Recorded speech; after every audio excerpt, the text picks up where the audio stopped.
So I haven't vlogged for a while, and I usually don't keep track of any level of consistency with what I talk about. Usually I just want to vent about something, or, well, anyways, I'm going to vent about something. Well, more like I'm reflecting on something. So, like several days ago, a good friend posted on Facebook about using ChatGPT to use it as a reflection tool, especially if you've used ChatGPT for a good length of time, like I have. I've used it for over a year. Early stages didn't really find it as reliable, especially as a creative partner in a lot of things I wanted to query about. But I entered the prompt. Let me see if I could find it because it's a good prompt, but I want to make sure that I'm accurate about this. The prompt was, with all the data you have collected about me, tell me who I am at my core and don't sugarcoat your response. A number of people who have tried this prompt and who have used it for even at least a few months received a sizable response, and for the most part, they felt seen, validated. And I thought I'd have the same reaction. So I let ChatGPT do its thing, especially now that it's become incredibly capable of doing visual renderings compared to, let's say, for instance, Midjourney, which will render you four interpretations at a time based on your prompt. ChatGPT has become incredibly accurate in only giving you one picture at a time because it's not intended as a visual rendering system, but it's become very adept at doing it now. Now, anyways, going back to this prompt, I was very curious what it would give me because typically, uh, I would refer to astrology for a lot of behavioral patterns. Now, the thing about astrology and any other behavioral system is that it makes assumptions based off of certain things. For instance, astrology bases it off of your birth location, time, and yeah, mostly just location and time. And so it develops these ancient calculations, which for the most part, a number of people find value in, especially if you're using it as a guidance for reflection. Now, for me, being heavily Virgo, which is very neurotic, detail oriented, pattern oriented, the thing about being a stellium of Virgo means that you have multiple elements within the Virgo system. And you fall into both the pros and cons of being a Virgo. Now, of course, with a counter quality of me being Libra oriented, which makes me diplomatic, social, appealing, attractive, all that stuff. So for a while, I've used that as my observation tool to validate whether this is true or not. But ChatGPT is a very different approach, right? Because, like, let's say even if I do MBTI, which is Myers Briggs, it's a battery of like 200 questions, and it makes an assessment of you, whether you're like INFJ, INTJ, ENTP, stuff like that. I myself, I'm an ENFJ. But that's me going into the realm of MBTI just to get that feedback. But this ChatGPT is calculating my behavior based on how I ask it questions, what I get it to help me with. And it makes interpretations based on how I interact with it. And so I am taking a dive into, well, how does ChatGPT interpret me if it's doing so well with everyone else that to the point of others feeling validated and teary eyed? Because I typically don't get that teary eyed reaction from doing astrology stuff. So I'm going to read for you a certain number of things because this is very revealing, right? Because even if you understood it, it's not like I'm concerned about you being able to manipulate me. Because at the end of the day, this is actually not. I wouldn't say this is the most flattering, but it's a very honest response. So here's the response: you're someone who craves mastery and hungers for impact. At your core, you are a systems minded builder, a synthesizer of aesthetics, logic, and power. You don't just want to make things, you want to understand how everything fits together. From user experience flows to vampire politics to mythological frameworks. You want to change the world, not just participate in it. And you want to do so with intention, elegance, and accountability. You're intellectually restless and creatively exacting. You iterate not because you're indecisive, but because you're chasing the ideal articulation of a concept, whether that's a logo, a treaty, or spiritual doctrine. You are not satisfied with surface level work. You demand cohesion, structure, meaning. You are not easy to please, and that's a strength. You hold high standards, not just for others, but for yourself. But this same strength can make you a difficult collaborator if others aren't aligned or are not aligned with your depth or clarity. You see the system. So when others don't, or worse, when they fake it, you notice. And it bothers you. You thrive in complexity. You are drawn to dark, intricate mythologies and organizational archetypes because they mirror your inner architecture: layered, ancient, strategic. You don't believe in binary thinking, and that rejection of oversimplification shows up in your creative work, your career, and even your fictional explorations. There is a shadow, though. In your quest for control and refinement, you can sometimes distance yourself emotionally. You're incredibly perceptive of systems and may be less willing to reveal vulnerability in the human spaces in between. Your armor is made of intellect, myth, and mastery, and while it's powerful, it's also isolating. You're a priest engineer of meaning, and your work, whether it's UX architecture or syncretic vampire myth, always seeks to reveal a deeper order beneath the noise. No sugar, just the mirror. So, initially, when I read this, I thought about it. I posted it. I wanted to share the prompt so other people can get the benefit of seeing how ChatGPT reflects to them. I didn't think anything of it. I gave it another day, and then it slowly started to hit me, the impact. Um, because I realized there was a level of shock because I knew that there was a truth here. It was drawing upon a lot of the queries that I've done with ChatGPT, whether it's asking about helping me spin a mythology for some vampire chronicle for Vampire the Masquerade or the live action role play Darkness Emergent that I'm involved with, or helping or having ChatGPT help me figure out some story ideas for some of the books that I'm producing for children, or asking it how would I effectively teach systems thinking or condense it down or how would I break it up. And there are many other inquiries that I would give it, like helping me synthesize lyrics for music, stuff like that, or whatever creative idea I needed help with. So it draws upon a lot of my own personal interests, right? The variety of interests that I have, and created a number of assumptions, a lot of extrapolations from everything that I've done over the last year, because it keeps a record of everything. There is an honesty with this composition, this feedback, that not only gave me pause, but changed me effectively. A number of the hesitations that I would consider, I did less of. I was bolder. I engaged in more meaningful conversations. I was more confident about it. And that happened on, I believe, a Thursday. No, I think it was on a Wednesday. Wednesday, Tuesday, whatever the case is.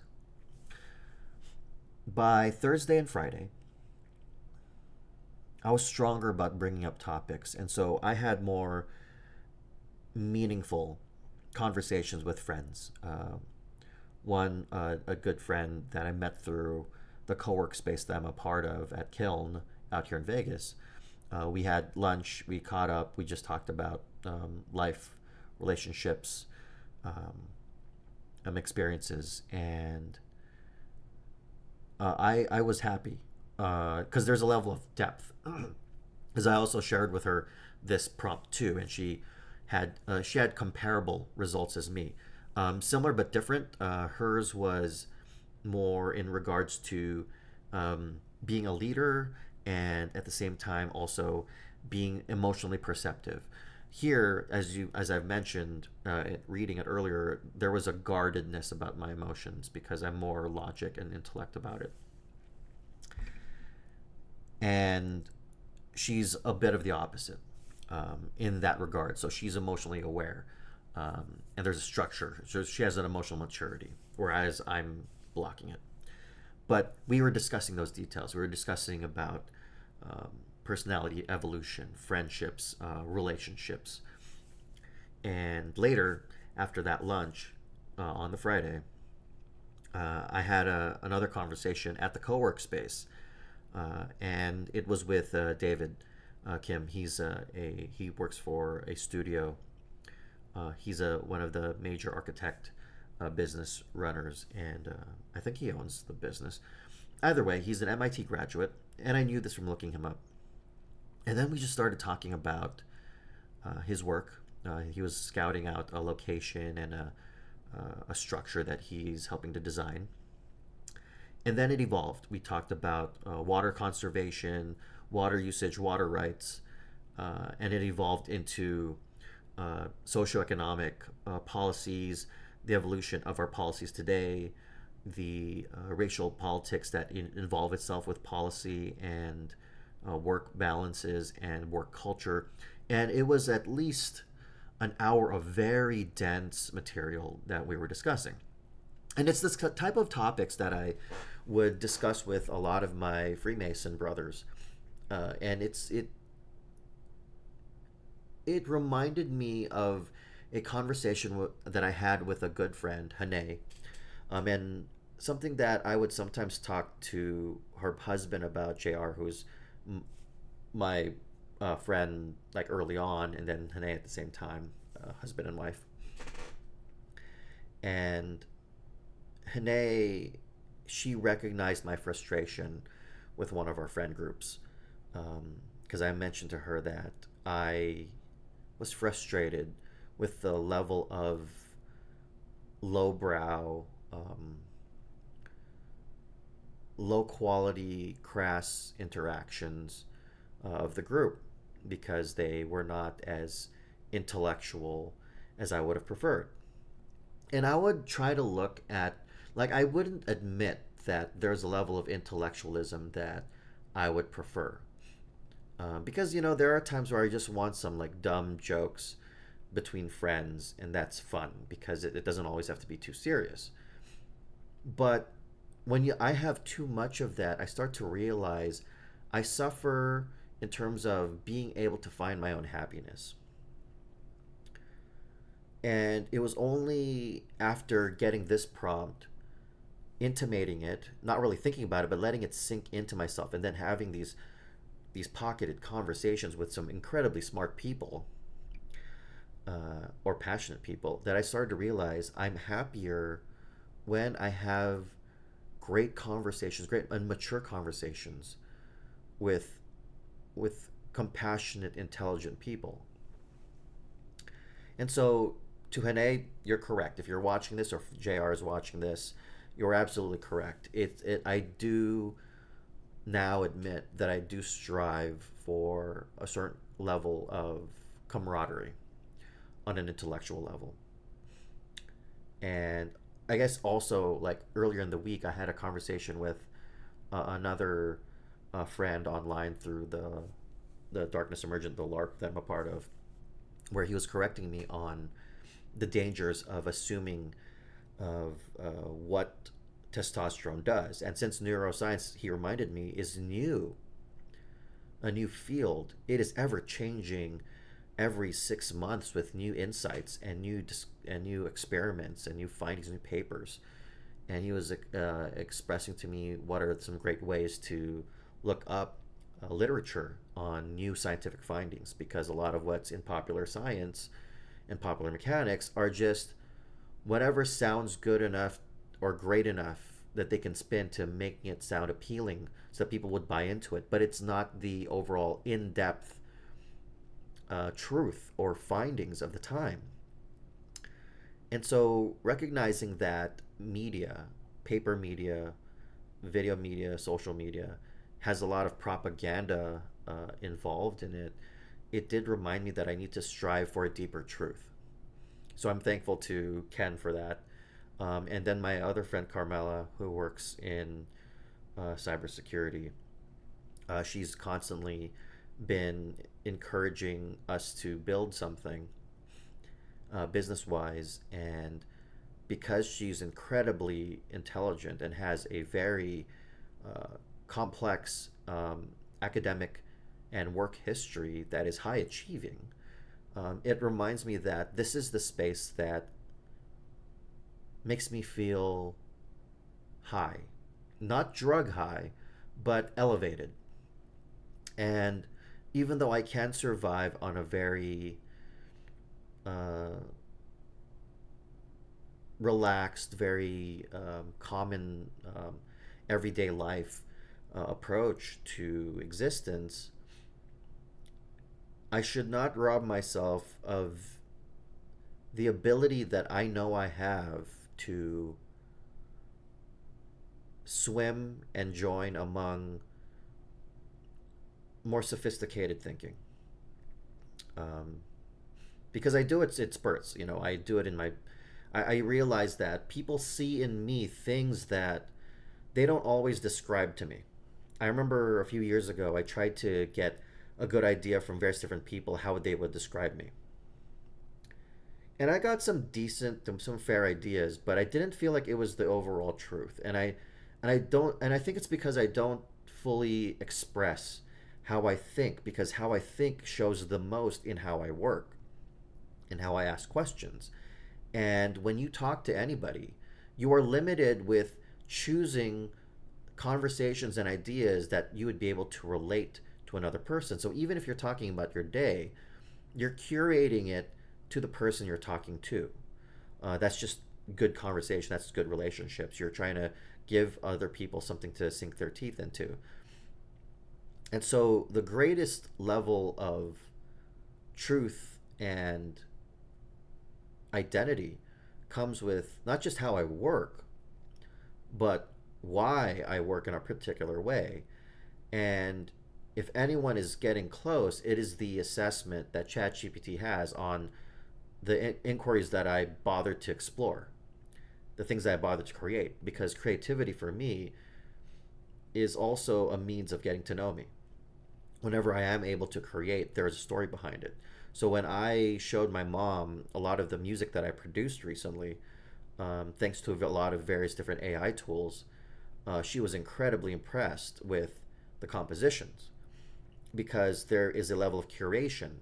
So even if AI can spit out dozens upon maybe hundreds of possibilities, it's still up to me to choose the pathways which create the final product. And so my taste in in what gets put out there is an expression of me. It's an expression of who I am. And ChatGPT is probably the closest to understanding that pattern even more intimately than just astrology, because astrology is just a snapshot of a time. It's an assumption of how existence can describe you. Whereas ChatGPT is describing me based on how I'm actively behaving. So it's not that one negates the other. They're patterns. They're describing patterns of a person, because at the end of the day, everyone does have a pattern. It's like modern day astrology in a way, except it's taking data points instead of cosmic details. So yeah, I do crave a greater sense of community, one that, which is commonly known, a community that will grow me as much as I grow others. Because like even in the Darkness Emergent group, I think a number of us are introverts, and some are just we're just like social introverts. But there's incredibly talented intellectual people in various walks of life, and I'm helping to encourage them and support them in their creative endeavors in the community, and that's great for me. And my friend RC and Chris, husband and wife as well, because I love power couples. I don't know, it's a thing. It's something that I aspire to have one day. And they encourage me. They support me as being a part of the crew that helps grow the community.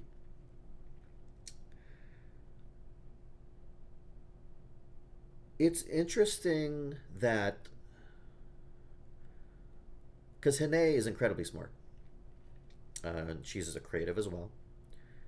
When she identified that I desired an intellectual quality from the social group, and I would initially just denied it, and I didn't even think about it for the longest time because if I didn't have an emotional attachment to that perspective, then it probably isn't true. But looking at the way this is explaining it, and then reflecting and having it affect me, and me just pivoting on how I behave just because I have this in my face confronting me, making me feel like I am hard to work with, hard to deal with, and hard to approach, it humbled me a lot. It humbled me in the sense where I'm not. There's like a part of me that's trying to be well liked, but I know that being well liked by everyone leads to personal mediocrity, because I'm not standing for anything. And I've tried over the last number of years to stand for something, like having principles. But I was trying to play both sides. I was trying to be well liked, but also having principles. And it did work for a little bit, but I now recognize that there's a difference. I can still be well liked and stand for what I believe in, but I have to let go of certain things that limit my ability to really make an impact. And it's really trusting that the things that I do, especially let's say for instance as an artisan or a creative, the process which I do things, it can be trusted, it can be respected. I don't need to do things in a way that has to appeal. I have to not shy away from the chaos of my process, but to accept it. Not to just skip from like A to Z because I can mindlessly go through the alphabet to get to Z. I have to appreciate the A, B, C, D, E, F, G all the way to the Z intimately. And when I accept that, when I accept the fact that it's not all blind instinct, that there is a sequence that I can watch and appreciate, that's when I recognize the value of who I am. Because the clues were in the things that I care about. I care about process, I care about systems, I care about complexity, I care about depth. And for me to finally accept all parts of my mind, I feel I'm a lot closer to where I want to go, and I'm a lot closer to achieving everything that I want, because everything is not a blind to do list. Everything is not a checklist that I create. There is things that have to stack up to make that happen. And now that I know with greater awareness and comfort that these processes are not these numb steps for me to get where I want to be, that now I can feel each and every step, I actually became happier.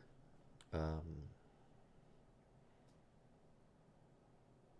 yeah, I am happier being with others who can create a chain of topics and there's just a vibe going between me and the other person, and that I can just lose myself in a kind of awareness that this conversation of complexity is happening, and I can still look at it, admire it, and then jump back in and still keep track of where the conversation is going. Like that to me is impressive. That is kinetic. And I know that it doesn't happen all the time, but I know now where my happiness is and how I can find it, how I can explore it. And now I hesitate less in being there for others, in being able to sit by new friends and just vibe with them, because I have a better sense of how I am with others, how people see me. And even Cynthia, who originally posted the prompt, was like so stoked and excited, and she said like, dude, that this everything here is exactly how I see you. And I was like, there's something here, and I'm grateful, and I think this is the turn. This is where things change, and I feel that with great confidence. Like, usually I try to stack things with some level of rationality, but no, this, I feel confident about this now. Yeah, I truly feel seen. I truly feel seen, and it's good. It is very good. So yeah, that's what I wanted to talk about. If anyone wants to reach out and ask me about this stuff, just let me know. Poke me if you can find me. And if I don't know you, just reach out. Anyways, thanks for watching. Take care, guys.